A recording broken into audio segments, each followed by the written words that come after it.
बिस्मिल्लाहिर्रहमानिर्रहीम। Islamic library में आप सबको खुश आमदीद कहती हूँ।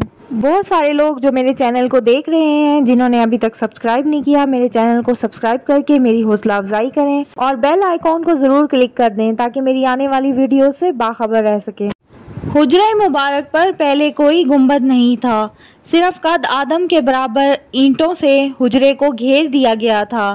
मगर सुल्तान कलावन सालेही ने हुजरा मुबारक पर लकड़ी का एक ऐसा गुंबद बनाने का हुक्म दिया जो नीचे से मुरब्बा हो।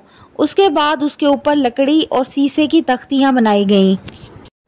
इस गुंबद की तामीर पर मुख्तलिफ किस्म के रद्द अमल सामने आए। बाज़ लोगों का कहना था कि इसकी तामीर गैर मुनासिब है क्योंकि हुजरे मुस्तफ़ा सल्लल्लाहु अलैहि वसल्लम के ऊपर किसी चीज़ की तामीर दुरुस्त नहीं। कुछ लोगों का ख्याल था कि इसकी तामीर करवाने वाले ने खैर की नीयत से ऐसा किया है, लिहाजा इसमें कोई हर्ज नहीं है। पहले फरीक का ख्याल था कि नबी सल्लल्लाहु अलैहि वसल्लम ने किसी अंसारी के यहाँ एक गुंबद देखा तो उस पर नापसंदीदगी का इजहार किया। चुनांचे अंसारी ने जब अल्लाह के रसूल सल्लल्लाहु अलैहि वसल्लम की नापसंदीदगी देखी तो उसे मुनहदम कर दिया, जिससे अल्लाह के रसूल सल्लल्लाहु अलैहि वसल्लम खुश हुए। इस हदीस को इमाम अबू दाऊद ने रिवायत किया है। गुंबद पर चढ़ाई गई शीशे की तख्तियां जब खराब हो गईं और मस्जिद के अंदर बारिश के पानी के दाखिल होने का अंदेशा हो गया तो सुल्तान मोहम्मद बिन कलाउन के दौर में इस गुंबद की दोबारा तरमीम व इस्लाह की गई।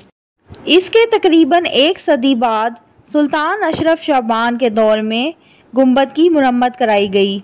881 हिजरी में भी इसकी मुरम्मत की गई और हुजरा शरीफा में पानी दाखिल होने से रोका गया। मस्जिद नबवी में जब दूसरी बार यानी 884 में आग लगी तो ये गुंबद मुकम्मल तौर से जल गया।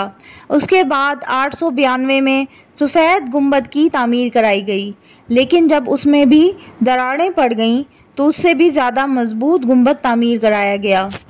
1233 हिजरी में सुल्तान महमूद दोम के ज़माने में गुंबद को हरे रंग से रंग दिया गया और आज भी इसी रंग में बाकी है। सुल्तान महमूद दोम ने गुंबद की तामीर नहीं करवाई, बल्कि उसमें सिर्फ तरमीम व इस्लाह और हरे रंग से रंगवाने का काम करवाया। ये थी मेरी आज की खूबसूरत सी वीडियो। उम्मीद करती हूँ आपको वीडियो बहुत पसंद आई होगी। अब आपसे इजाज़त चाहती हूँ। अल्लाह हाफिज़।